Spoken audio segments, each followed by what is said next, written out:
Hello बच्चों, मैं आशीष गुलिया, आपका केमिस्ट्री टीचर। आज हम डिस्कस कर रहे हैं वेस्पर थ्योरी। केमिकल बॉन्डिंग का भाई एक इंपॉर्टेंट पार्ट है ये कि वेस्पर थ्योरी पढ़ेंगे, उसके बाद हम वैलेंस यानी कि वीबीटी और उसके बाद मॉलिक्यूलर एमओटी यानी कि मॉलिक्यूलर ऑर्बिटल थ्योरी।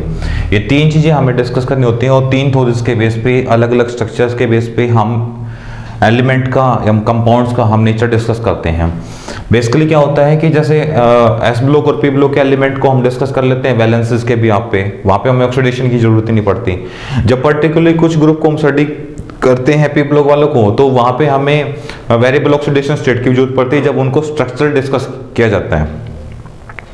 उसके बाद हम जब डी ब्लॉक एलिमेंट को स्टडी करते हैं तो हमें किसी की स्ट्रक्चर, जैसे मैंने बोला कि सॉलिड जो होते हैं वो क्रिस्टल फॉर्म में होते हैं या हमारे पास सॉलिड्स होते हैं, तो वो जो स्ट्रक्चर्स ड्रॉ करती हैं तो भाई उनके बारे में हमें कौन बताता है? जो उनके बारे में हमें पता चलता है तो वेस्पर थ्योरी से, यानी कि वेस्पर थ्योरी से, या वीबीटी में वैलेंस बॉन्ड थ्योरी बताता है, या हमें एमओटी मॉलिक्यूलर ऑर्बिटल थ्योरी बताती है।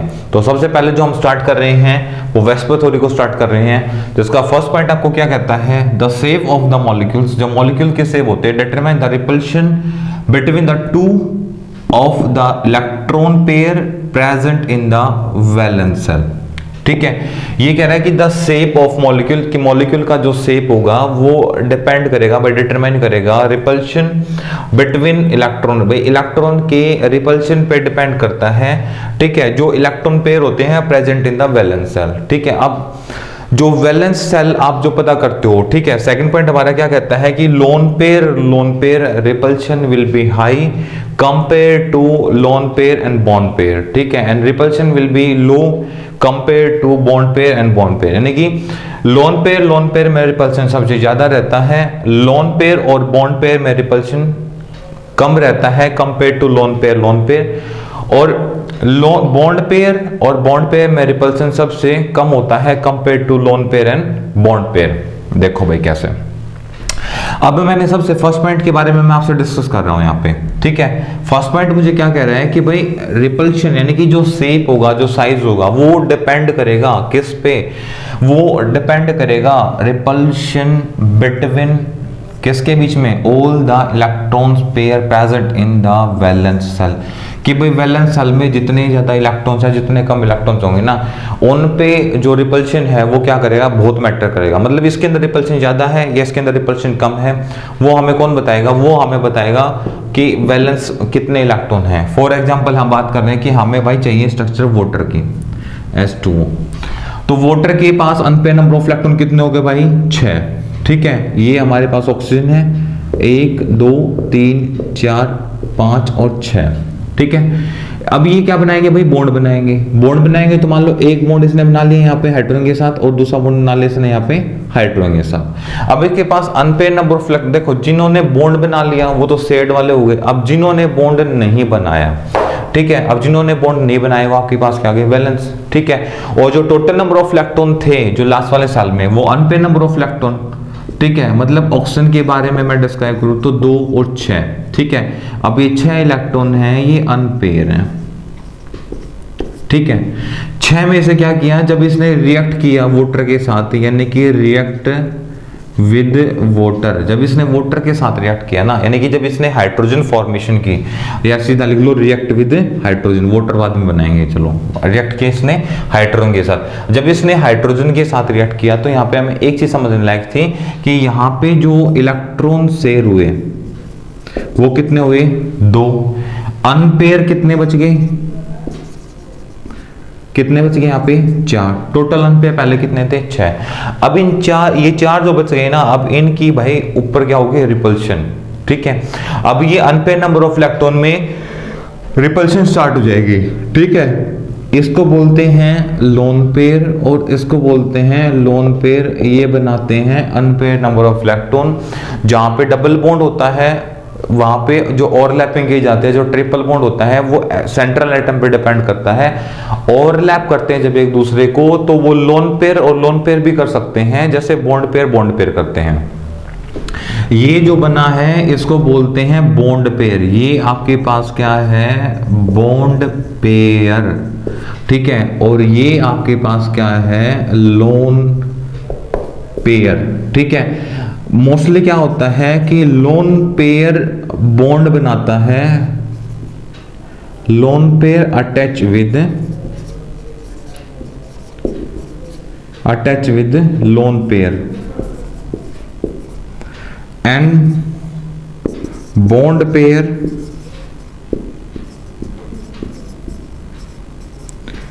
अटैच विद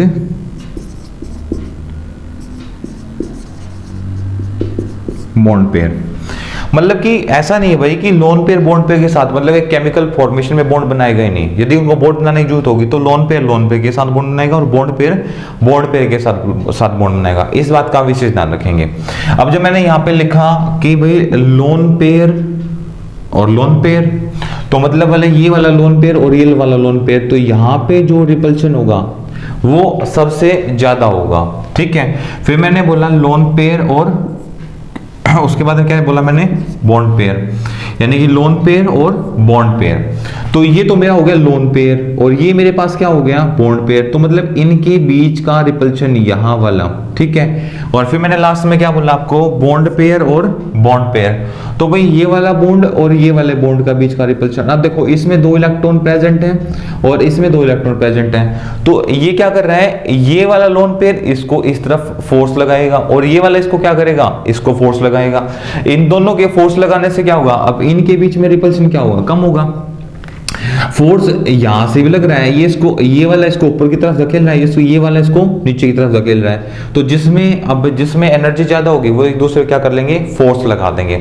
अब इन दोनों में फोर्स लग रहा है तो इफेक्ट क्या आता है, मतलब जितना लोन पेयर में रिपल्शन ज्यादा होगा, ठीक है, इफेक्ट कहां पड़ेगा, आपके बॉन्ड एंगल पे। ठीक है, तो इस पॉइंट को हम क्या कर लेते हैं, यहाँ पे राइट डाउन कर लेते हैं कि lone pair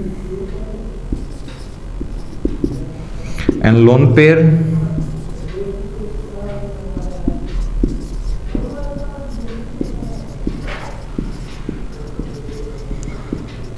repulsion will be high।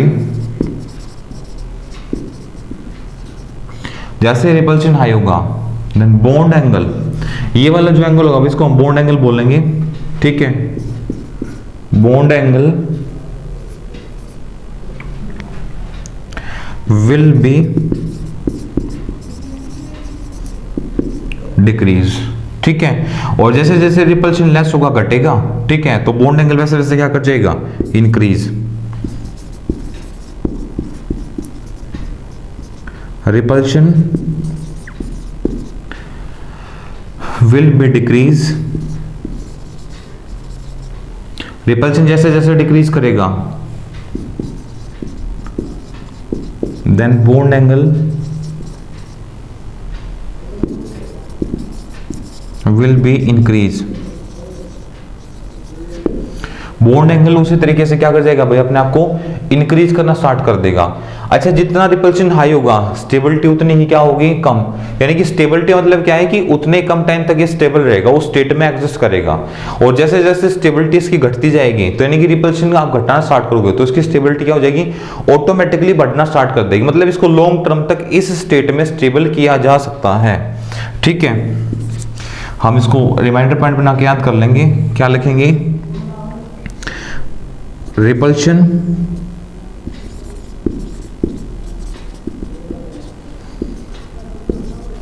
will be high, stability less। और रिपल्शन लेस होगा तो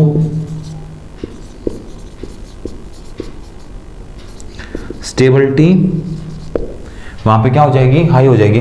मतलब उस स्टेट में वो एग्जिस्ट करेगा, वो एक लंबे समय तक क्या कर सकता है, एग्जिस्ट करता है। कई बार हम स्ट्रक्चर्स बेस पे हम किसी एलिमेंट को पढ़ते हैं। अब जैसे मान लो मैं इसी की बात कर रहा हूं, अब यहाँ पे जो मेरा एंगल्स आ रहा है वो मान लो अप्रोक्सीमेटली मान के चलता हूं मैं, यहाँ पे 180 का आ रहा है। ठीक है, अब भाई इनमें बढ़ गई रिपल्शन ज्यादा होने की वजह से क्या हो जाएगा, ये एंगल कम हो जाएगा। ठीक है, अब मान लो मैं दोबारा एक स्ट्रक्चर ड्रॉ करता हूं जिसकी वजह से भाई रिपल्शन होगी इनके बीच में ज्यादा, तो ये वाला मेरा जो एंगल था वो हो गया डिक्रीज। देखो यहाँ पे मैं एंगल दिखा रहा था कितने का, 180 का।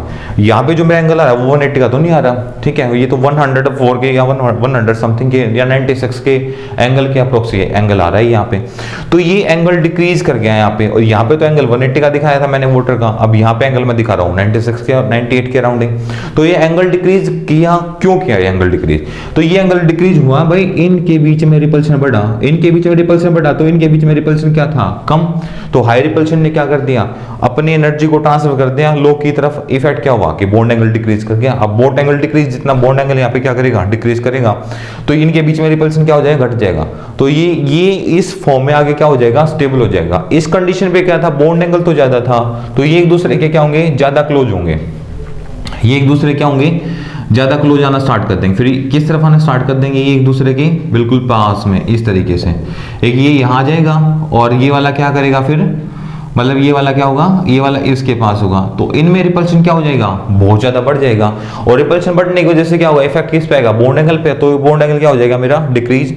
इस फॉर्म में क्या हो जाएगा, ये डिक्रीज होना स्टार्ट हो जाएगा। और डिक्रीज होने की वजह से क्या होगा, स्टेबिलिटी इसकी घटनी सॉरी रिपल्शन कम होने की वजह से स्टेबिलिटी बढ़ जाती है, और रिपल्शन बढ़ने की वजह से स्टेबिलिटी इसमें क्या हो जाती है, घट जाती है। ठीक है, नेक्स्ट पॉइंट जो भाई हमारा आता है वो ये कहता है कि the magnitude of the repulsion, यानी कि जो रिपल्शन बिटवीन किसके बीच में, यानी कि जो बॉन्ड पेयर आपने बनाए हैं, बॉन्ड पेयर ऑफ इलेक्ट्रॉन्स, वो डिपेंड करेंगे किस पे भाई, आपकी इलेक्ट्रो नेगेटिविटी पे।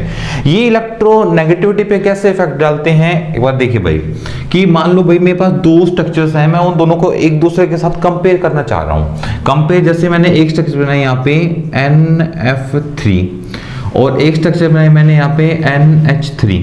देखो भाई, इलेक्ट्रोनेगेटिविटी क्या करती है, जो ऑलरेडी क्या होता है, हाई डेफिशिएंट, जिसके पास जो डिफिशिएंसी ज्यादा होती है इलेक्ट्रॉन की, जो इलेक्ट्रॉन को गेन करने टेंडेंसी ज्यादा रखता है कि भाई मुझे तो बस इलेक्ट्रॉन चाहिए, एंड हाउ, कैसे भी पॉसिबल करके दो मुझे।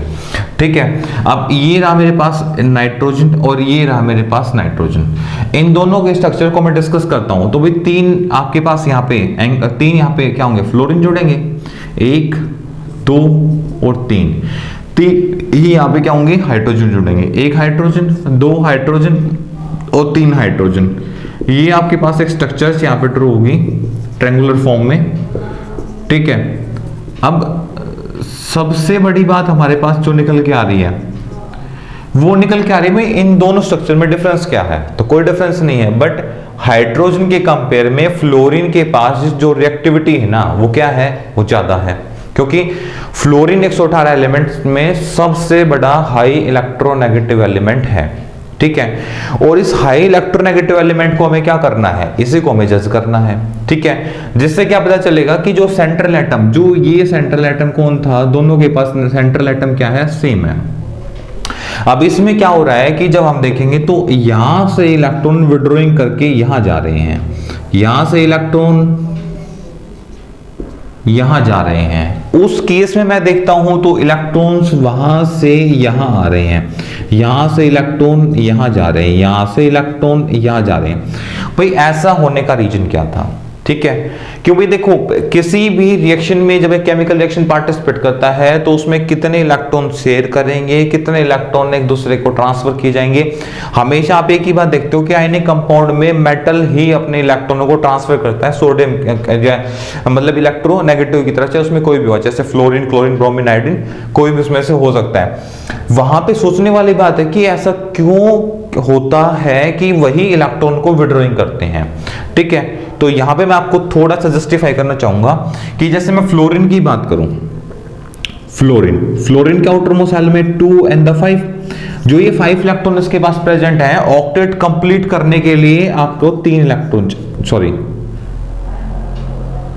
2 and 7, इसके ऑक्टेट को कंप्लीट करने के लिए आपको 1 इलेक्ट्रॉन की जरूरत है। अब देखो, आप यहां पे एंथैल्पी लगाओगे डेल्टा H, तो आपके पास दो तरीके हैं, या तो आप इस पे लगाओगे आयनाइजेशन एंथैल्पी, और या आप लगाओगे इलेक्ट्रॉन गेन एंथैल्पी।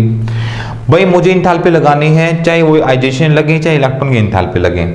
अब जो एंथैल्पी मैं इस पे क्या कर रहा हूं, अप्लाई कर रहा हूं, तो मेरे दिमाग में एक थॉट आएगा कि भाई मुझे लगाने कौन सी है, मिनिमम, क्योंकि मुझे करना है बॉन्ड फॉर्मेशन, यानी कि बॉन्ड बनाना है। तो उसमें पे जो मिनिमम लगेगी, अब इसके पास टेंडेंसी क्या है, या तो एक इलेक्ट्रॉन को गेन करे तो भी ऑक्टेट कंप्लीट कर रहा है, 8 इलेक्ट्रॉन होने इसका आउटर मोस्ट शेल में, या वो क्या करेगा अपने आउटर मोस्ट शेल से 3 इलेक्ट्रॉन को लॉस करे ताकि हाफ फिल्ड हो जाए। दूसरा प्रोबेबिलिटी ये निकल के आ रही है। और तीसरी प्रोबेबिलिटी कि जो आउटर मोस्ट शेल में जितने इलेक्ट्रॉन है टोटली को लॉस करके फिर भी ये अपने लास्ट जो इसका फर्स्ट यानी कि फर्स्ट ऑक्टेट है उसमें ये स्टेबल हो जाए, यानी कि आउटर मोस्ट शेल में 2 इलेक्ट्रॉनों को प्रेजेंट करके। अब यहाँ सोचने वाली बात है कि ऐसा तो करेगा नहीं, क्योंकि यहाँ से एटलीस्ट मैं 3 इलेक्ट्रॉन निकाल के इसको हाफ फील्ड भी बनाता हूँ तो एटलीस्ट मेरे वहां पे किलो जूल एनर्जी ज्यादा लग रही है। उससे कम में ये क्या कर रहा है, 1 इलेक्ट्रॉन को गेन कर लेता है। इसकी रिएक्टिविटी में कंपेयर करता हूं डिफरेंट, यानी कि जिसके साथ ये जुड़ा हुआ है, यानी कि नाइट्रोजन। तो इन दोनों के केस में क्या होगा कि इन दोनों में से जिसकी रिएक्टिविटी ज्यादा होगी नाइट्रोजन और फ्लोरीन में, वो क्या करेगा, वो दूसरे के इलेक्ट्रॉन को छीन लेगा, दूसरे के इलेक्ट्रॉन को अपनी तरफ वो अट्रैक्ट कर लेगा। इलेक्ट्रॉन्स जब निकलेंगे तो ऑटोमेटिकली उसकी तरफ वो फ्लो करना, उसकी तरफ जाना स्टार्ट कर देंगे, और जैसे इलेक्ट्रॉन उसकी तरफ जाएंगे तो अगला रिसीव कर लेगा। ठीक है, मैंने कि इन दोनों में यानी कि कौन किसके इलेक्ट्रॉनों को छीन सकता है वो डिपेंड करता है कि उन दोनों में से हाई इलेक्ट्रोनेगेटिव कौन है, जो कहता है कि मुझे सख्त और मुझे सबसे ज्यादा जरूरत है, इलेक्ट्रॉन उसकी तरफ मूव करना स्टार्ट कर जाएगा। नाइट्रोजन भाई दोनों देखो, ये नाइट्रोजन सेंट्रल एटम दोनों का सेम है। यहां पे इलेक्ट्रॉन क्या कर रहे हैं, यहां पे इलेक्ट्रॉनों को कौन खींच रहा है भाई, फ्लोरीन, क्योंकि फ्लोरीन हाई रिएक्टिव है। फ्लोरीन कह रहा है कि नाइट्रोजन भाई तुझसे ज्यादा मुझे जरूरत है, तो नाइट्रोजन ने अपने इलेक्ट्रॉन ट्रांसफर कर दिए फ्लोरीन को। ठीक है, फ्लोरीन ने नाइट्रोजन के इलेक्ट्रॉनों को छीन लिया, ठीक है, क्योंकि इसकी इलेक्ट्रोनेगेटिविटी ज्यादा है। फिर इसने नाइट्रोजन ने रिएक्शन की हाइड्रोजन के साथ, तो उस कंपेयर में नाइट्रोजन की रिएक्टिविटी मिल गई हमें ज्यादा कंपेयर टू हाइड्रोजन। तो यहाँ पे हाइड्रोजन की रिएक्टिविटी क्या हो गई, कम। रिएक्टिविटी कम होने की वजह से क्या क्या किया कि नाइट्रोजन ने इस हाइड्रोजन के इलेक्ट्रॉनों को क्या कर लिया, अपनी तरफ अट्रैक्ट कर लिया, यानी कि उससे इलेक्ट्रॉनों को छीन लिया। जिससे हमें यहाँ यही बात पता चलती है कि भाई जो मैग्नीट्यूड ऑफ रिपल्शन होगा ना बिटवीन द बॉन्ड पेयर, यानी कि जो बॉन्ड पेयर के बीच में होगा, वो डिपेंड करेगा इलेक्ट्रोनेगेटिविटी पे, यानी कि जिसका इलेक्ट्रोनेगेटिविटी ज्यादा होगा वही दूसरे एटम के यानी कि सेंट्रल एटम के इलेक्ट्रॉन को विड्रॉ कर लेगा इजीली से, और जिसकी इलेक्ट्रोनेगेटिविटी कम होगी तो वो अपने इलेक्ट्रॉनों को ट्रांसफर कर देगा सेंट्रल एटम के पास। ठीक है, सबसे बड़े एग्जांपल आपके पास दो रहे, NH3 और NF3। ठीक है, दूसरा मैंने बताया कि भाई डबल बॉन्ड के जो डबल बॉन्ड वाले केस में ना वो रिपल्शन ज्यादा होगा कंपेयर टू सिंगल बॉन्ड की प्रेजेंस में, और जो ट्रिपल बॉन्ड वाले केस में रिपल्शन ज्यादा होगा कंपेयर टू डबल बॉन्ड वाले केस में। तो मतलब हमें यहां से एक बात तो पता चल गई कि इन सभी के कंपेयर में जो रिपल्शन जो सबसे कम रहता है वो सिंगल बॉन्ड फॉर्मेशन के अंदर रहता है। ठीक है, ऐसा क्यों होगा, अब मान लो भाई एक ऑक्सीजन है डबल बॉन्ड बना रहा है दूसरे ऑक्सीजन के साथ, तो भाई ये दोनों क्या हो गए, पास पास हो गए, एक दूसरे को रिपेल करेंगे, दूर भगाएंगे। ठीक है, दूर भगाएंगे उतना ज्यादा इसके अंदर क्या होगा, रिपल्शन बढ़ेगा। हमने इससे पहले एक लास्ट स्ट्रक्चर देखी थी हमने, ठीक है, वाटर वाले S2 वाले केस में हमने क्या देखा, यही तो देखा कि उसके पास 2 वन पेयर यहां थे और 2 यहां थे, यानी कि एक लोन पेयर प्रेजेंट था, और एक लोन पेयर में 2 इलेक्ट्रॉन प्रेजेंट होते हैं। और जब एक लोन पेयर जब किसी के साथ ओवरलैपिंग करता है, मतलब किसी दूसरे लोन पेयर के साथ ये अपने बॉन्ड बनाएगा, तो वहां पे सबसे पहली कंडीशन है डबल बॉन्ड बनाने की है। ठीक है, सिंगल बॉन्ड ये बनाएगा नहीं। अब ये हाइड्रोजन जुड़े हुए हैं, इनके बीच में क्या भाई सिंगल बॉन्डिंग है, एक हाइड्रोजन इसका और एक हाइड्रोजन इसका, सॉरी एक इलेक्ट्रॉन इसका और एक इलेक्ट्रॉन इसका, एक इलेक्ट्रॉन हाइड्रोजन का और एक इलेक्ट्रॉन किसका, ऑक्सीजन का। यहाँ पे क्या है, 2 इलेक्ट्रॉन किसके हैं भाई, ऑक्सीजन के। यहाँ पे क्या है, 2 इलेक्ट्रॉन किसके हैं, ऑक्सीजन के। अब ये क्या करेंगे, ओवरलैपिंग करेंगे।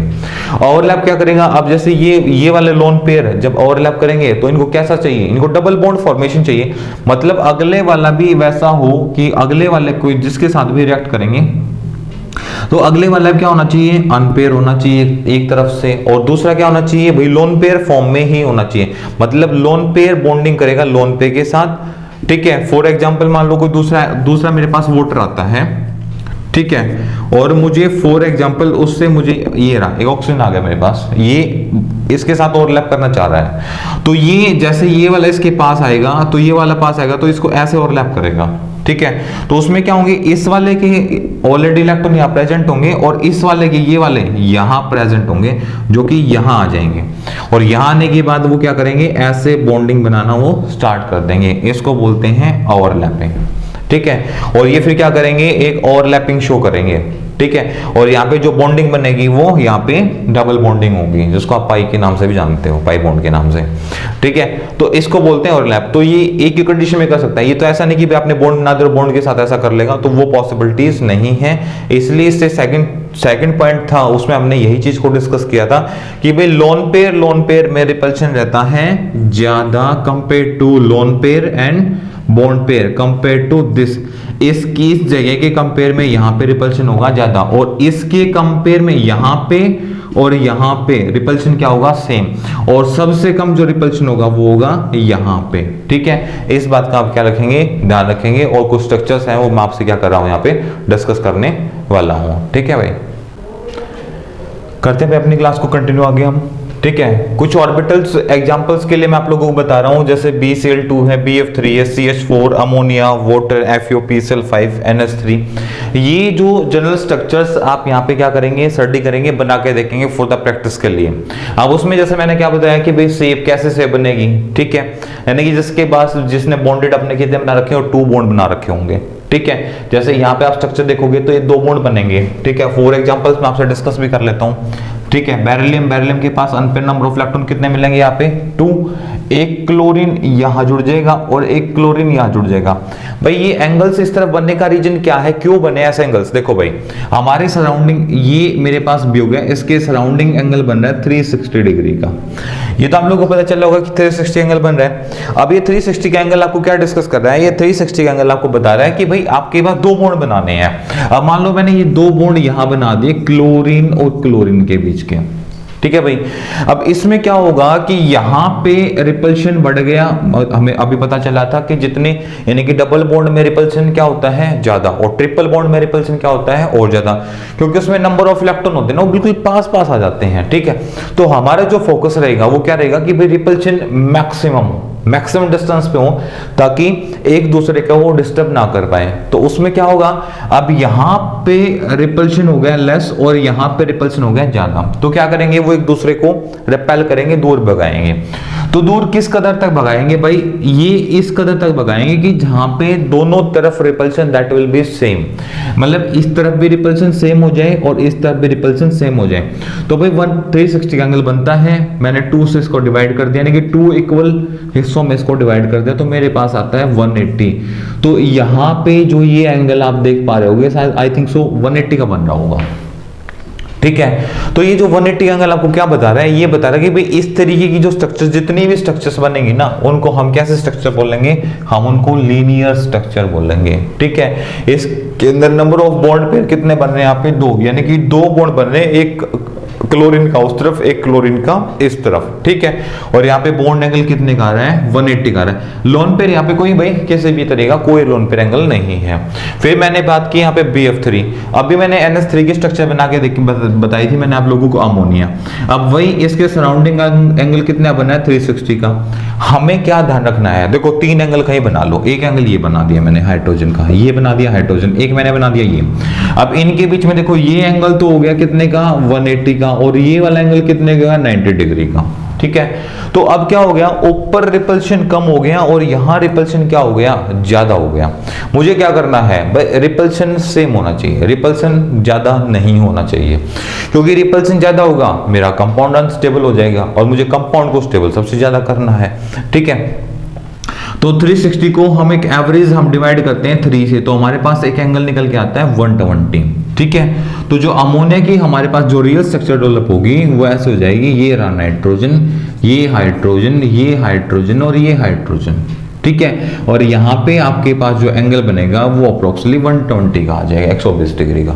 ये भी 120 का होगा, फिर ये भी आगे कितने का हो जाएगा 120 का, और फिर ये भी आगे अप्रोक्सीमेटली कितने का हो जाएगा 120 डिग्री का, जिसकी वजह से इसके अंदर स्टेबिलिटी हो गई अब ज्यादा, ठीक है। अब इनके बीच में जो रिपल्सन है, इन हाइड्रोजन बॉन्ड के बीच में जो रिपल्सन होगी वो क्या हो जाएगी तीनों के बीच में इक्वल। अब मतलब कोई किसी को एक दूसरे को लेके फोर्स नहीं करेगा, रिपेल नहीं करेंगे एक दूसरे को लेके, क्यों, क्योंकि अब इन तीनों के बीच में रिपल्सन होगा सेम। अब सेम रिपल्स होने की वजह से इनकी पोजीशन क्या हो जाएगी फिक्स, और फिक्स पोजीशन की वजह से ये क्या हो जाएंगे स्टेबल, ठीक है। तो इसलिए जो आपके पास BF3 है यहाँ पे NH3 ले सकते हो, ठीक है।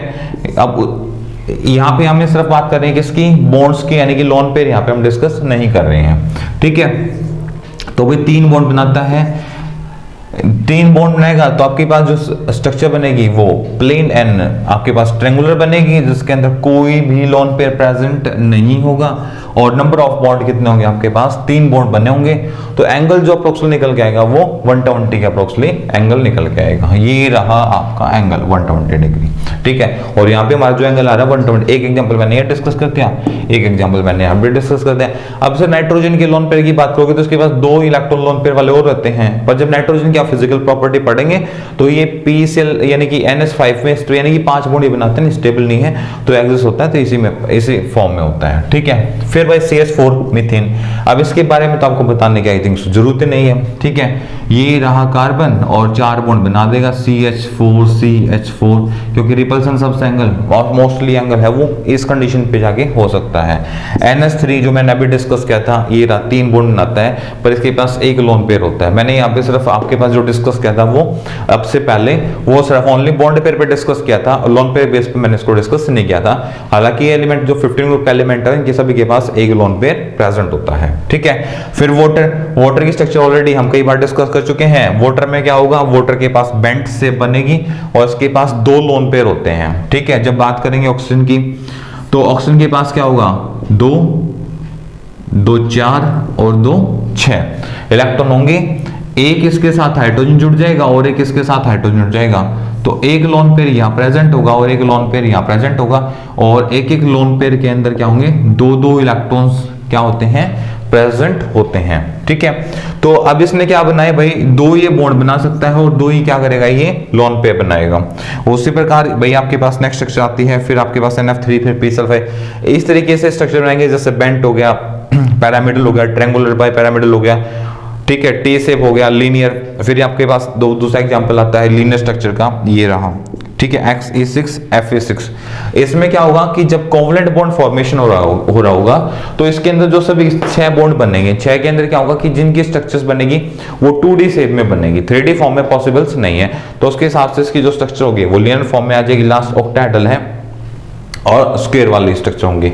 तो ये नंबर ऑफ बॉन्ड यानी कि किसके पास लोन पेयर्स होंगे, लोन पेयर हम उनको डिस्कस करेंगे जो बॉन्ड पेयर तो बना नहीं रहे, यानी कि किसी के साथ पेयर बॉन्डिंग तो है नहीं, तो क्या है वो अनपेयर फॉर्म में है। अनपेयर फॉर्म में ओवरलैपिंग करने के चांसेस है, ओवरलैपिंग ये है जब हाइब्रिडेशन को शो करते हैं उस कंडीशन में करते हैं, अदरवाइज पॉसिबल्स नहीं है। अब स्ट्रक्चर्स बेसिकली आपको सबसे ज्यादा फोकस करना स्ट्रक्चर्स पे और फिर शेप यानी कि कौन से शेप को कौन फॉलो कर रहा है वो आपके लिए काफी इंपॉर्टेंट है। अब जैसे आपको जैसे फाइंड आउट होना स्टार्ट, आप पता इजीली से पता कर सकते हो कि भाई लोन पेयर कौन से होते हैं और बॉन्ड पेयर कैसे होते हैं, अनपेयर नंबर ऑफ इलेक्ट्रॉन किनको कहते हैं, तो उसके हिसाब से आप इनको स्टडी कर सकते हो। उसके यहाँ पे आप इजीली से पता कर लोगे कि भाई ये आपके पास पेयर है यानी कि इन्होंने आपके बॉन्ड बनाए हैं, और ये अनपेयर यानी कि इन्होंने बॉन्ड नहीं बनाए हैं, ये आफ्टर द कंपाउंड यानी कि आफ्टर द बॉन्ड फॉर्मेशन ये अभी भी वहां पे क्या है, अनपेयर नंबर ऑफ इलेक्ट्रॉन की फॉर्म में वहां पे क्या है, प्रेजेंट है। आप इस बात का क्या रखेंगे, इस बात में ध्यान रखेंगे, ठीक है। और फिर आपको डिस्कस करना है बॉन्ड एंगल के, जैसे जैसे बॉन्ड बनेंगे बॉन्ड एंगल आपका चेंज होता रहेगा, और bond angles are the not stable, ये डिपेंड करते हैं आपके मॉलिक्यूल की स्टेज पे, किस स्टेज में किस फॉर्म में एग्जिस्ट कर रहा है, उसके अकॉर्डिंग ये बॉन्ड एंगल्स क्या रहते हैं, चेंज होते रहते हैं।